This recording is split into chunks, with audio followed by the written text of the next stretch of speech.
This is Heavy Conversation with Bruce and Jody, a podcast where we talk about being a big guy in today's world. I'm Bruce. And I'm Jody. Here we go. Here we go. All right, here we go. All right, here we go. All right, today we're talking about being fat and active. So it's actually a thing. People who are fat are active. What? I know. It's hard to believe. I know. I think there are a lot of myths about being a bigger person. You know, you're always lazy. You never leave the house. You're not able to find partners. You know, all of these things that absolutely are not true. I try not to leave the house on a Sunday, maybe. Right. Exactly. Just be lazy on one day. Right. Not every day. Oh, no. Right. I don't have time to be lazy every day. And so one of the big ones is, fat and active. Is that a thing? Can bigger people actually be active? Are they active? Yes. Of course. We're here to dispel that myth and talk about some of the people who are out there doing some pretty awesome things and some of the ways that you can get involved. I'm excited. I'm excited to learn about these guys. Yeah. Gals, anything in between. Yep. These are some interesting people. So I thought maybe I could start with kind of my experience with being fat and active. Okay, yeah. I want to hear all about it. So there's a lot of fear, I think, especially if you haven't you don't get out there that often, then you kind of get away from that and you go, okay, well, maybe I want to ride a bike or I want to run or I want to go to the gym. Especially when it gets nice out. You want to get outside. Definitely. And going to the gym and working out and that kind of thing is always a little stressful because, especially depending on where you're going, you go to a place and there's all these people who are ripped and doing it all the time. And they look like they know what they're doing. And and I'll say right now, when I go to the gym and I look at those machines, there are maybe two that I know how to use, and one of those is a treadmill. Yep. So you get on and you start running. Yeah. I know. The first time I did the elliptical thing, I was like, I felt so weird. I'm like, this is not a natural movement for my body or something. But now I actually love it. Like, right. When I go to the gym, I like doing the elliptical thing for like 20, 30 minutes. And it's cool. And it is worth going and giving it a try. And I do think that part of the fear is the unknown, not understanding, what to do, how to do it. But a big part of it is, what are other people going to think of me? Yeah. Are they going to be looking at me? Are they staring? Right. Yeah. And I have definitely gone to those places in the past where it is, these are career workout people. I don't know what you call them, but that's their thing. Meatheads. Yes. And they're doing it every day for a long amount of time. But I've also found that if you go to community centers, like there's one here, near where I live, that it's families, it's people, people who are. I think the Y, there's a lot of fun stuff at the Y, even. Right. It's not super expensive either. A little more laid back, a little more fun. Yeah. And it's just better. I just kind of found that the gym wasn't really what I was into. And I started thinking about things that I liked and things that were really interesting to me. And I always loved riding bikes. That was always something that I was just into. And it was a lot of fun, and I got away from it. And a couple of years ago, my wife, my girlfriend at the time, I had mentioned that I wanted a bike, and she's like, all right, I'll get you a bike. And so she got me one kind of as a surprise that she just, happened to pick up. It was like a Walmart special or something. Did it have the tassels?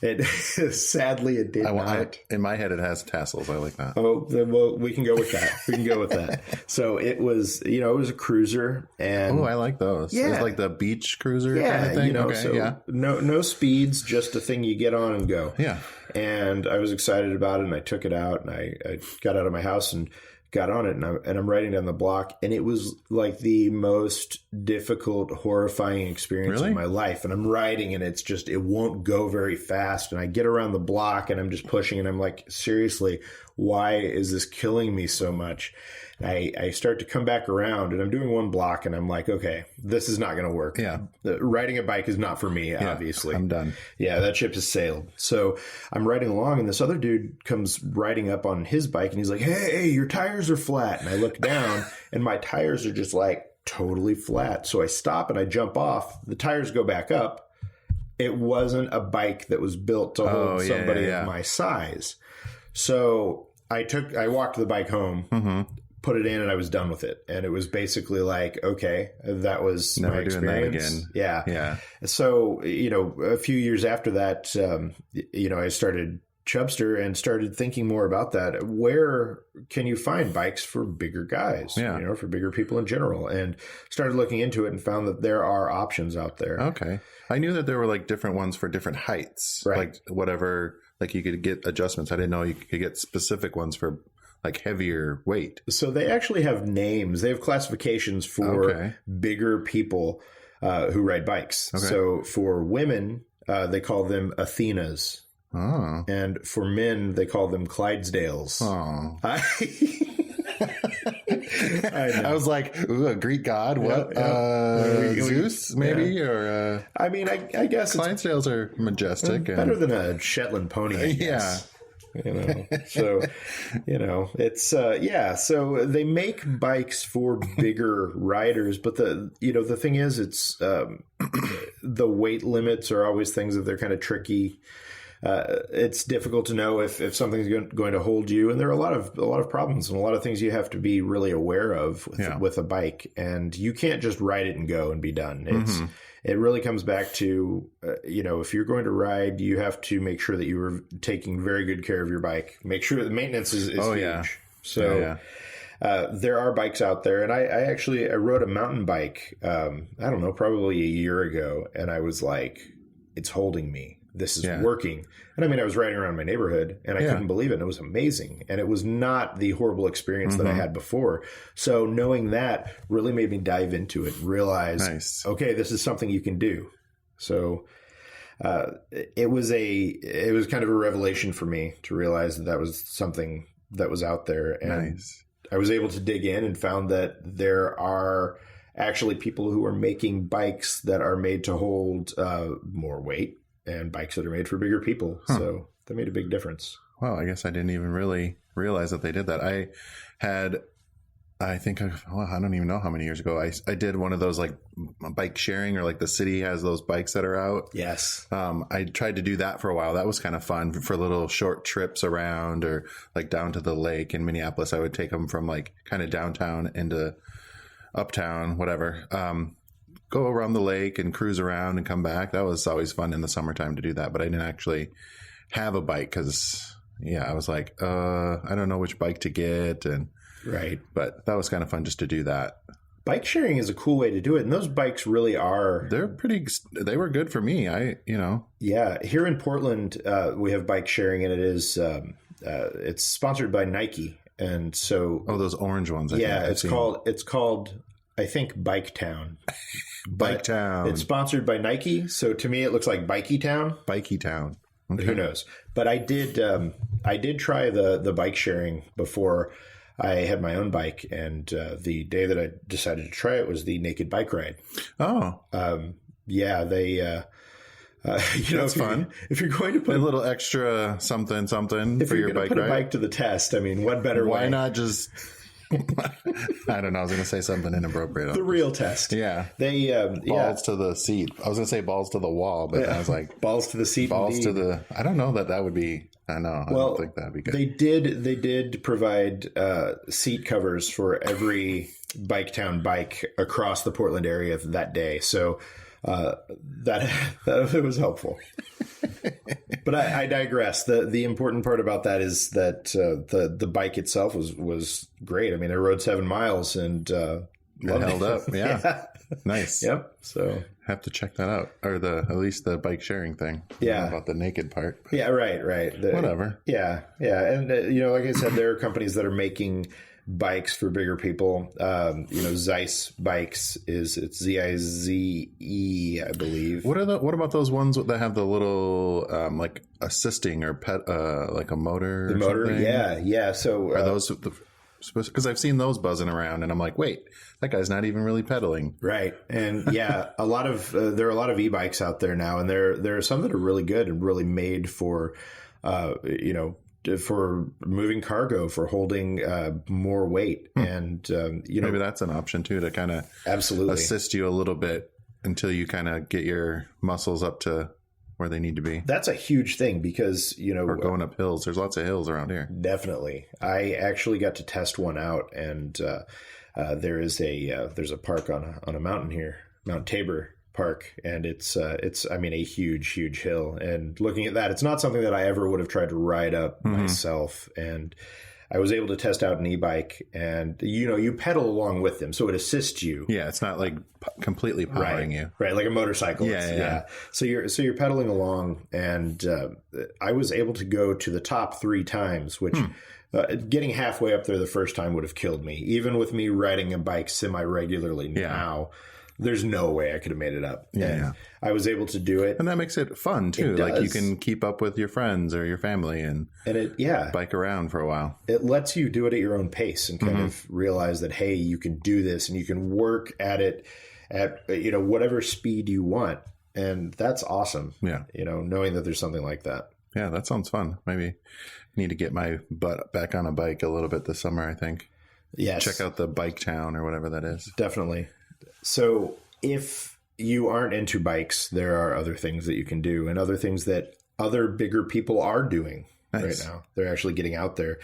The first one that I saw when I really started to look at this that kind of stood out to me and kind of changed my perspective on all of this, because I think it's easy to kind of buy into the idea that, they're telling us that, fat people aren't active and we can't be active, so we won't be active. Yeah, we'll just not do it. Then I came across a guy named Jimbo Pellegrin, and he is a surfer. Oh, I think I've seen that. Yeah, and he was a competitive surfer for quite a while, and I came across these pictures of him. The pictures you see in surf magazines with the surfer in the wave, like in the wave, like about to die. You think? Totally. Well, it was this big dude in the wave on this surfboard, and I mean, he's a big guy, and it was amazing to me. It was mind blowing because I had never seen.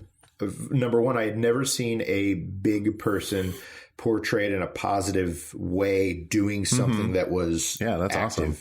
And number two, I mean, just knowing that, a guy of his size could actually get on a board, go out and do this. Yeah. It opened up this whole idea that, hey, I could actually do this. Yeah.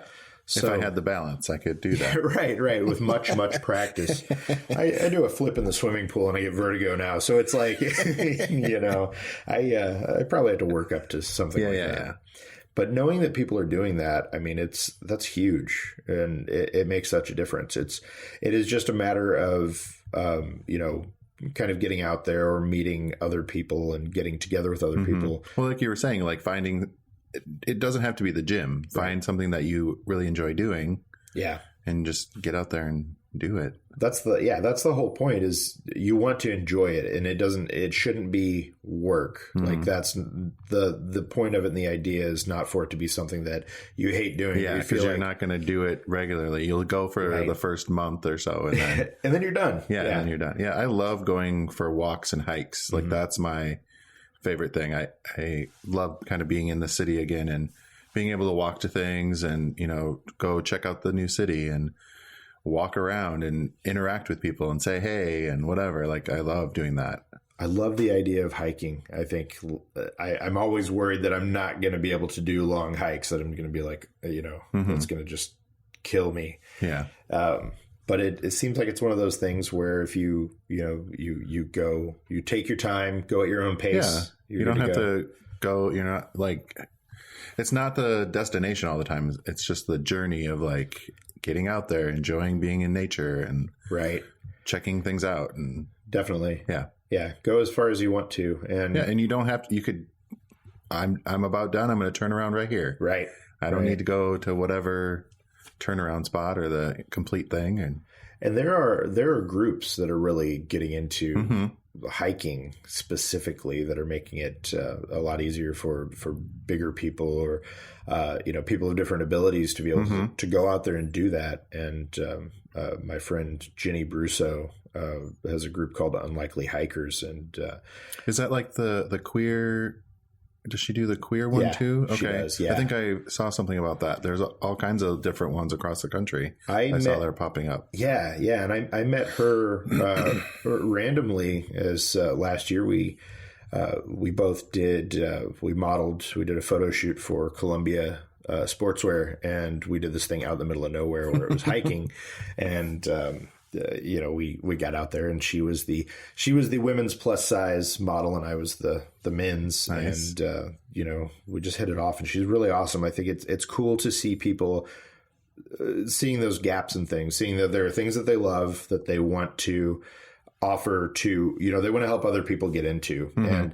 And, these groups they're running these, these hikes that are, they're open to lots of different people. They go at whatever pace the slowest person mm-hmm. is going at. So there's no shame. There's no embarrassment, any of that. That's awesome. Yeah. And just getting different people out doing things in nature and going for hikes. And I think that's important. And I remember being a kid where, I wasn't, I was never active. I mean, not as in, I was never sporty. Let's say that. I was never sporty. I would be the kid that in gym was running laps, so I didn't have to play whatever the organized mm-hmm. sport was. Mm-hmm. I played football for a semester because my dad made me. Yep. And I did 1 year in 7th grade. And it was horrible. Yep. It was horrible. It was pretty much horrible. Yeah. I will say that we were doing every day we were doing the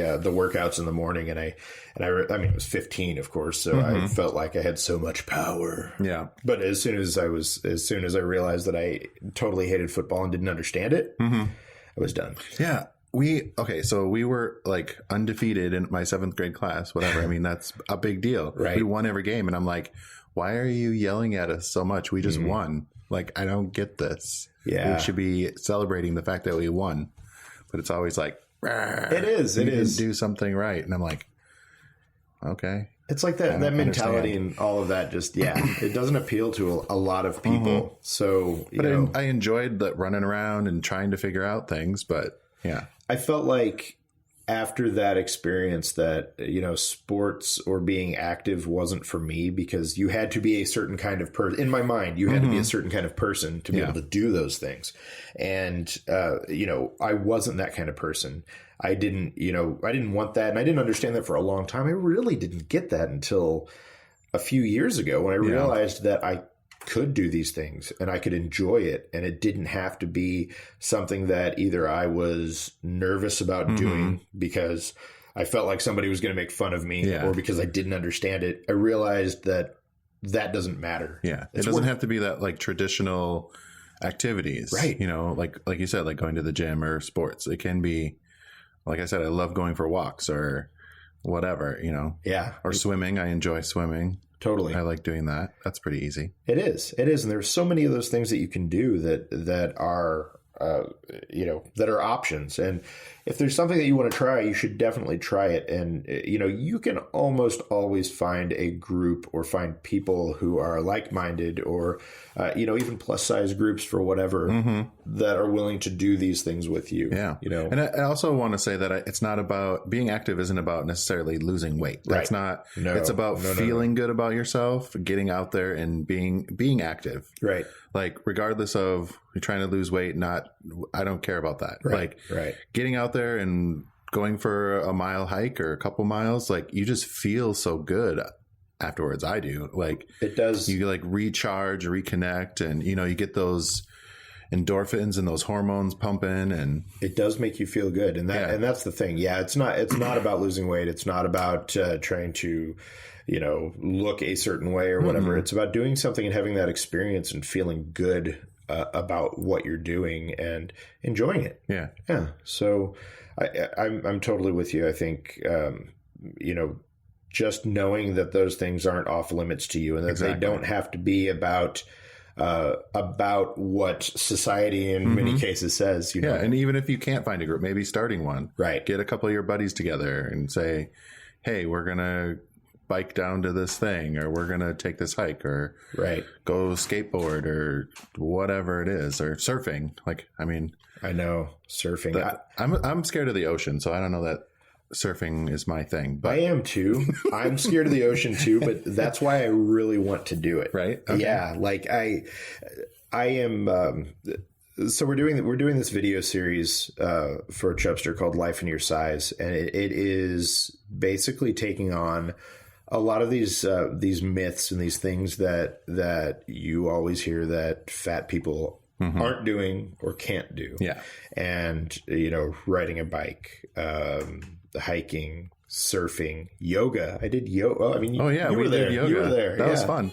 Yeah. I loved her. She was so great. Like showing how you can use that exercise ball to kind of like take weight off of different areas to do those positions. Totally. Modifying those positions to get the same stretches. It was great. That was really cool. And I don't know what I expected. I didn't expect a lot. Like I thought and the dancing to like loosen up. Yeah, totally. I don't know. I didn't think that I would get much out of it, but doing the yoga I actually really enjoyed, and it's something that I would do again. And it wasn't, I was definitely feeling it, you know, in some of the leg moves we were doing, you know, pull your leg to the other side, put it up here. Put it behind your head. Yeah. Do the hokey pokey. Exactly. I could feel that. But it was really cool. I really enjoyed it. I use a couple of those moves now when I go work out. I like to stretch and do some of those. And she showed a couple moves. I was like, oh yeah, that, because I have a lot of lower back problems. So she showed a move to like help do that. Yeah. It really kind of pops it back in place. Yeah. That was Anna Chapman, who is our yoga instructor. Yeah. Yogini. Yeah. Yogini. She's a yoga expert. Yes. Yogini.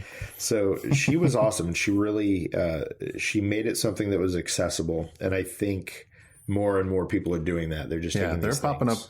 up. I've kind of seen in different cities and stuff like that. There's like fat yoga or body positive yoga or whatever. Right. Yeah. Yeah. And I also did dance aerobics, which is absolutely not something I don't like to dance. That will never change. I kind of noticed when we were doing, you weren't really, I'm like, come on. I tried, around. but I just could not get myself into that mindset fun. where dancing it's not something I love. And but I did the dance aerobics thing, and a lot of it was just being able to like follow a pattern. Okay, here's how you do this dance. We're going to do it 14 times now. Yep. And it would take me 14 to 20 times. So by the time we were done and we moved on to the next thing. You got it all figured out. Yeah. So, but it was fun. And that was Fat Kid Dance Party, which is a thing out of LA, but they went on tour and they came here. And nice. So I had to check it out. And I'm sad I missed that. Yeah, it was really interesting. It was cool to see that, you know, it was all plus size people who probably wouldn't go to dance aerobics, you know, in any other dancing situation. Is a really good workout. Definitely. Like do some hip hop dance class or a whatever kind of dance class. I was feeling it for sure. Yeah, that sounds fun. But it is fun, and maybe you can learn some techniques to take on the dance floor. Yes. There were some good Get your ones. groove on. If I kept doing that on a weekly basis, I would probably be a take your wife machine. dancing. She would like that. She really likes to dance. So you better. There's that. Go to some more. What was it? Fat Kid Dance. Yeah, Fat Kid Dance Party. Yeah. All right. Yeah, I think, you know, one of the big things is I think that people listening might be like, well, I live in, I don't know, Iowa, and we don't have all of these kind of things here. I think that there's a lot of fat people in Iowa. I can attest to that. There are a lot of big people. Yes. Sturdy folk up in Iowa. Right. So there are a lot of people up there that are, you know, that are probably like-minded, and there are ways to find those people. Looking for those people, you know, definitely use the power of the internet to see who you can find. There's lots of, it's easy to connect on that stuff. And totally.